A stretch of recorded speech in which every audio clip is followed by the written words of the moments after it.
Good day, I'm Theodore Henry, and this is your JIS News for Thursday, March 10, 2022.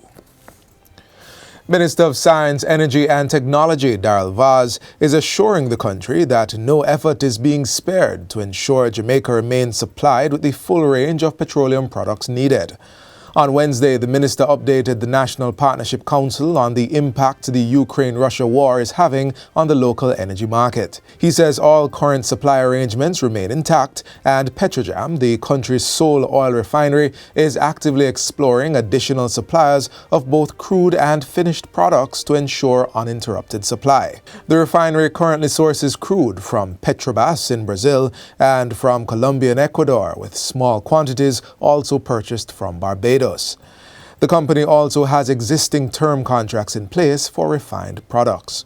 Minister Vaz says that since the Russia-Ukraine crisis, the refinery has reached out to countries in Latin America, including Guyana and Argentina, to secure additional options for crude oil. Petrojam is also in dialogue with Petroecuador, Ecopetrol in Colombia, and the Nigerian National Petroleum Corporation to establish term supply agreements. A team from the refinery will be traveling to the annual American Fuel Petrochemical Manufacturers Conference this weekend to meet with oil traders and other national oil companies in an effort to secure additional options or contracts for both crude oil and refined products. As for its storage capabilities, the energy minister says Petrojam has additional crude oil storage in St. Eustatius, and alternative storage arrangements are being explored and will be announced once confirmed. Russia accounts for 10% of the oil consumed by the world and about 17% of natural gas. And since its military invasion of Ukraine, global oil prices have spiked as countries fear supply shortages. Fitch Ratings Agency has affirmed the government of Jamaica's long-term foreign currency issuer default rating at B+ and maintained the outlook at stable. Fitch says this was driven by several factors, including Jamaica's favorable business climate, consistent fiscal policy efforts to lower the debt burden, and continued deficit reduction, bolstered by a 15.4% growth in revenues between April and December 2021. The International Ratings Agency also cited healthy reserves, underpinned by a strong growth in remittances. Jamaica's gross international reserves was $4.8 billion as recorded at the end of the 2021 financial year. The agency's stable outlook for Jamaica reflects expectation that the debt-to-GDP ratio will return to a downward trajectory, supported by the government's actions to run high primary surpluses. Minister of Finance and the Public Service, Dr. Nigel Clarke, has welcomed Fitch's rating, which he says is a tangible demonstration of international investors' confidence in Jamaica and the resilience of our economy. It will take a shorter time for persons to be vested in a pension scheme, as the current 10-year period has been reduced to 5 years. The new mandatory vesting period was announced by Finance Minister Dr. Nigel Clarke as he opened the 2022-2023 budget debate in Parliament on Tuesday.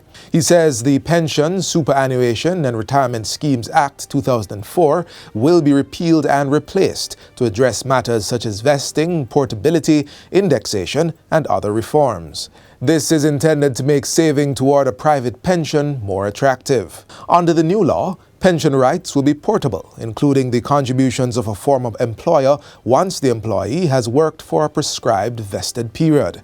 It will also allow for simultaneous membership to a pension scheme and an individual retirement scheme, which is currently prohibited.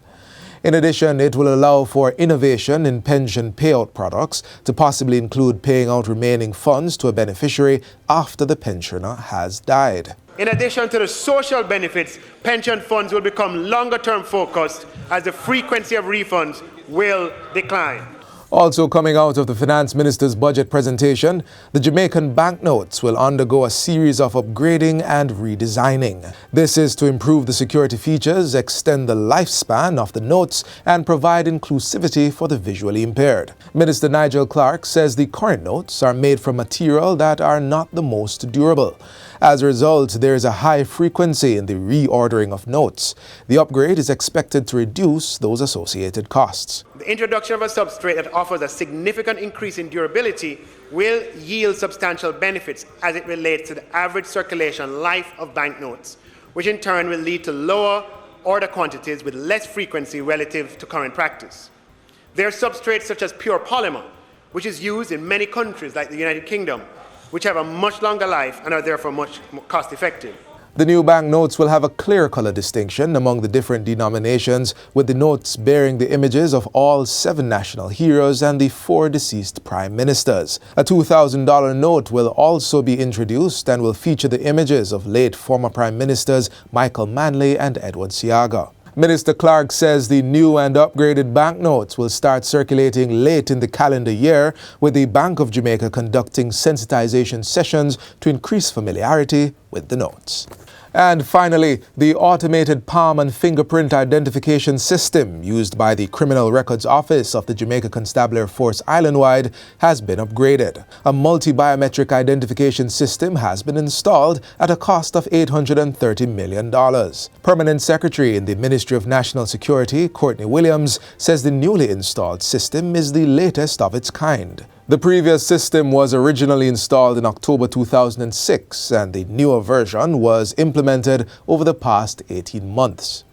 Mr. Williams says the latest upgrade provides state-of-the-art fingerprinting technology characterized by new advanced hardware and software to complement all 4 criminal records processing sites across the island. He explains that the system, which is an important tool in the fight against crime, is a valuable resource that provides information on criminal record history, typically referred to as police records. It also assists criminal investigators with forensic analysis to scientifically confirm the identity of suspects in a crime. A key feature of the upgrade is the system's ability to be configured to process not just fingerprints, but other biometric data such as facial recognition. By using peripheral devices, he says law enforcement officers working in spaces like zones of special operations are also able to scan prints in the field and remotely check the system's database to verify and review an individual's identity and criminal history. Meanwhile, the Jamaica Constabulary Force says it is working to implement a new administrative system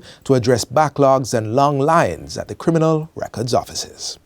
And that's it for JIS News Today. I'm Theodore Henry. Thanks for watching.